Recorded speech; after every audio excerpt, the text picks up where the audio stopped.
पावन झालो चराचरी, मस्तक माझा पायावरी या वारकरी संतांच्या.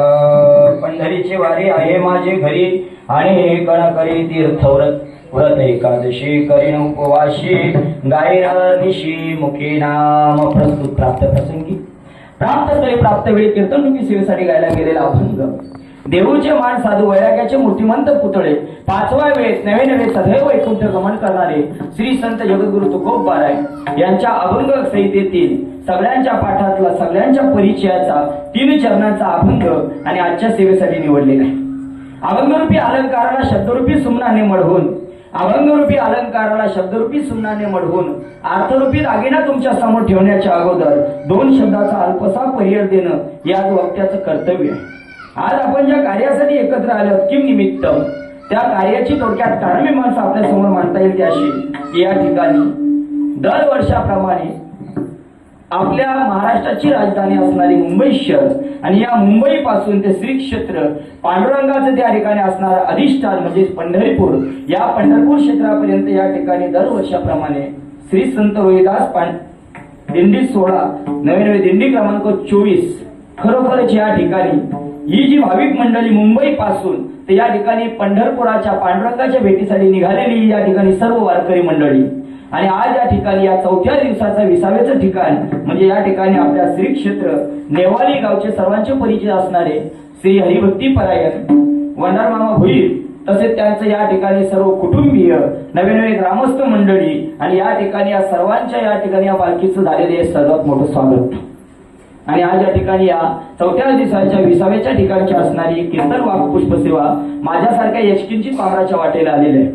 बुवाई छोटा आहे, वेळही छोटी आहे आणि अभंगही छोटा आहे. विठ्ठल विठ्ठल काय म्हणतात जगद्गुरु तुकोबाराय का? तुकाराम महाराज म्हणतात की बाबा रे, पंढरीची वारी माझ्या घरी आहे, पण मी या ठिकाणी अनेक न करी तीर्थव्रत. तुकाराम महाराज म्हणतात मी दुसऱ्या तीर्थात जाणार नाही.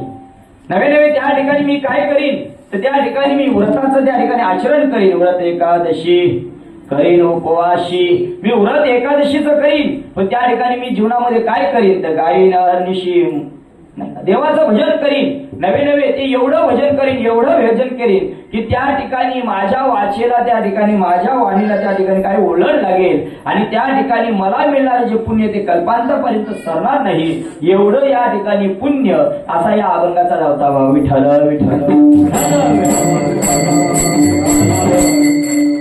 या ठिकाणी अभंग 3 चरणाचा आहे. 3 चरणाचा घेण्याचं कारण असं आहे की या ठिकाणी मुंबई क्षेत्रापासून ते इथपर्यंतची भाविक मंडळी चालत आलेली आहे. त्या ठिकाणी त्यांची मानसिकता, त्यांची शारीरिक स्थिती पाहून या ठिकाणी मी अभंग छोटा घेतलेला आहे. कारण का आम्ही या ठिकाणी वारीत चालतो, त्यामुळे वारीत चालणाऱ्याचा अनुभव आम्हालाही भरपूर आहे. कारण का चालणाऱ्याचा अनुभव तुम्ही किती तत्वज्ञान सांगा, किती ब्रह्मज्ञान होता, पण चालणाऱ्याची ऐकणाऱ्याची मानसिकता आणि चालणाऱ्याची परिस्थिती हे आम्हाला कळते. म्हणून आम्ही जास्त काही वेळ घेणार नाही. आता 7:30 वाजलेले.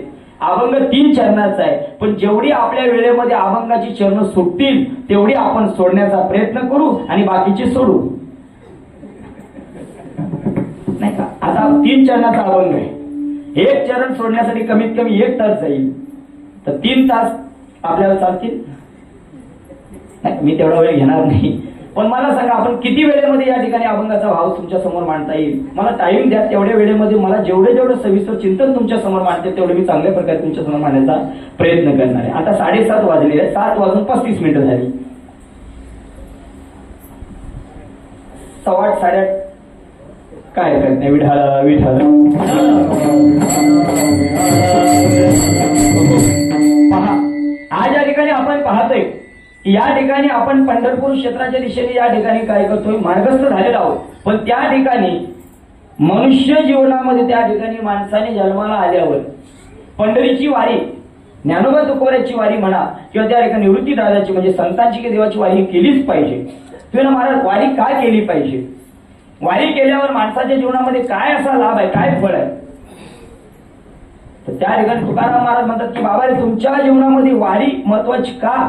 कारण का जर ज्याला जन्म मृत्यूचे फेरे चुकवायचे असेल तर त्याने त्या ठिकाणी जन्मामध्ये एकदा तरी वारी केली पाहिजे. कारण का गाडीने केला जातो त्याला प्रवास म्हणतात. वाक्य आहे का? गाडीने केला जातो त्याला प्रवास म्हणतात आणि पायाने केली जाते त्याला वारी म्हणतात. पद्मपुराणामध्ये चरित्र आले.